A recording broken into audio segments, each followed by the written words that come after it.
हरियाणा के जींद में पूर्व खेल मंत्री और जूनियर कोच विवाद मामले में रविवार को महापंचायत हुई।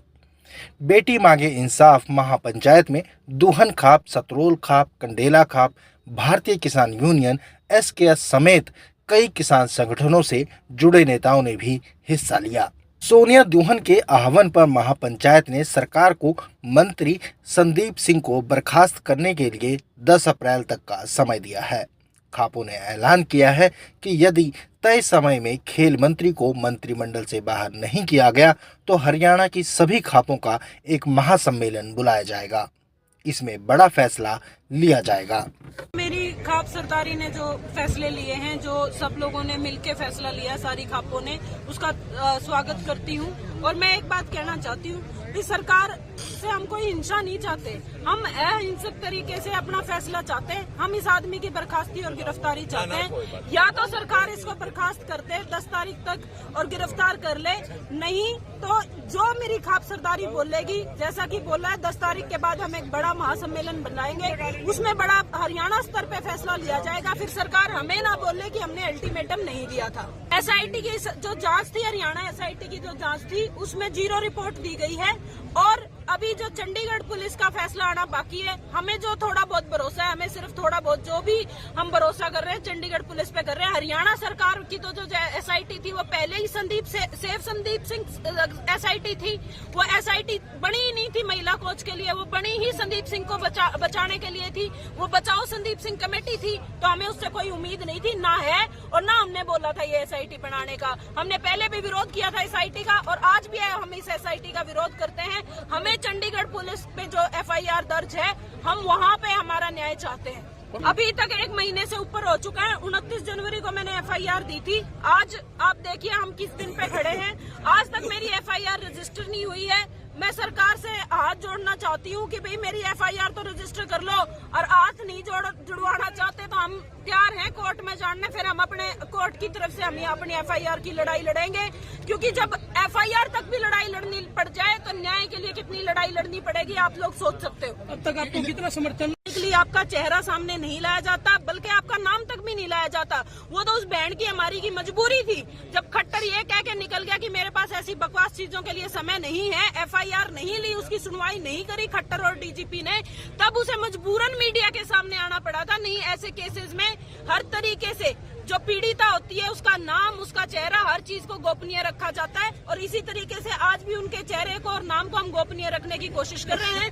नहीं तो उनके फादर साहब आए हुए हैं, उनके प्रतिनिधित्व उनके फादर साहब कर रहे हैं। सोनिया जी, इसमें आप पहले हमारे किसान संघ से ही बोले कॉमरेड साहब भी, मैं पूरे एसकेएम की तरफ से सोनिया दून जी के समर्थन में हमने नरवाना मीटिंग की थी। उसमें दून जी हमारे पक्ष में गई थी और हमने इनको आश्वासन दिया था। और आज भी पूरी एसकेएम हरियाणा की तरफ से दून जियों के नहीं कहूँगा, मैं पूरी हरियाणा की बेटियों के साथ हैं। 2 कदम इनसे आगे चलेंगे। और मैं आपके माध्यम से पूरे हरियाणा प्रदेश के किसान कमेरा वर्ग को भी एक आह्वान करना चाहता हूँ कि आने वाली 20 मार्च को पूरा देश का किसान दिल्ली में पहुँच रहा है। आप सब साथी जो मेरे को देख और सुन रहे हैं, सभी से अनुरोध है, आशा और उम्मीद है कि आप ज्यादा संख्या में पहुँचेंगे। जो 10 मार्च का अल्टीमेटम दिया, उसके बाद कोई बड़े फैसले लिए जा सकते हैं? 10 अप्रैल का जो हमारी हरियाणा की खापों के द्वारा लिया गया, किसान संगठन भी उसके समर्थन में है। और जो निर्णय तब तक नहीं लिया जाता, उसके बीच में पंचायतें होंगी, पंचायत में निर्णय लेंगी और आगामी कार्रवाई के लिए बिल्कुल तैयार रहेंगे। मीटिंग बीच में होगी। ठीक है, धन्यवाद। ये केवल मात्र एक लड़की का सवाल नहीं है जिसके साथ बेहूदगी करने की कोशिश की गई। एक बहुत बड़ा गैर कानूनी मसला था आज पूरे हरियाणा में, लेकिन सवाल खड़ा हो गया है कि कानून का शासन होगा कि नहीं होगा। और आज गजब की बात यह है कि सरकार कानून का उल्लंघन कर रही है। एक तरफ कह रहे हैं दूध का दूध, पानी का पानी हो जाएगा, दूसरी तरफ एक गैर कानूनी एसआईटी गठित कर रहे हैं, जो पीड़िता के कहने से नहीं कर रहे, उसके खिलाफ कर रहे हैं।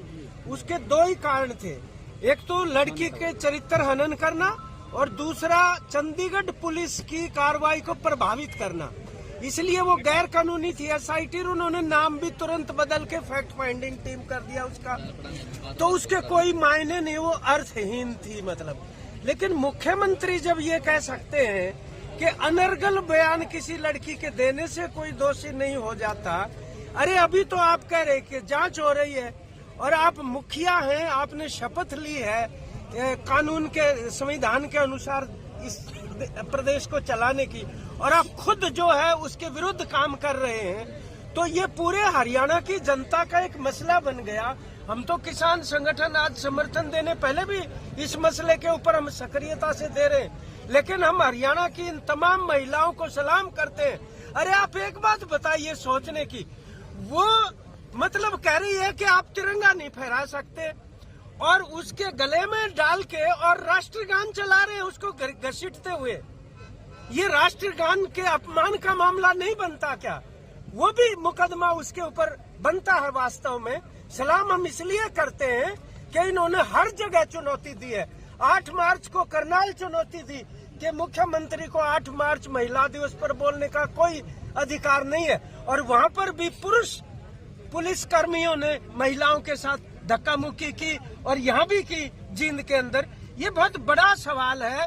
तमाम तबके जिनकी आजीविका की लड़ाई थी, आज उनकी लड़ाई लोकतंत्र और मान सम्मान बचाने की भी बन गई है। तो प्रधान जी, पंचायत में 60 खाप आई हुई थी, जिसके अंदर फैसला लिया गया। सभी का एक एक मुखिया प्रधान पीछे चला गया और सबने फैसला किया सर्वसम्मति से कि भाई या तो 10 अप्रैल तक का अल्टीमेटम देते हैं हम, या तो मंत्री को बर्खास्त करो, नहीं तो 10 तारीख के बाद सभी खापें एक महासम्मेलन बुलाएंगी, और महासम्मेलन में आगे जो भी रवैया होगा, जो भी कदम उठाएंगे, उसकी जिम्मेवारी सरकार की होगी। निष्ठा निश्चित किया जाएगा।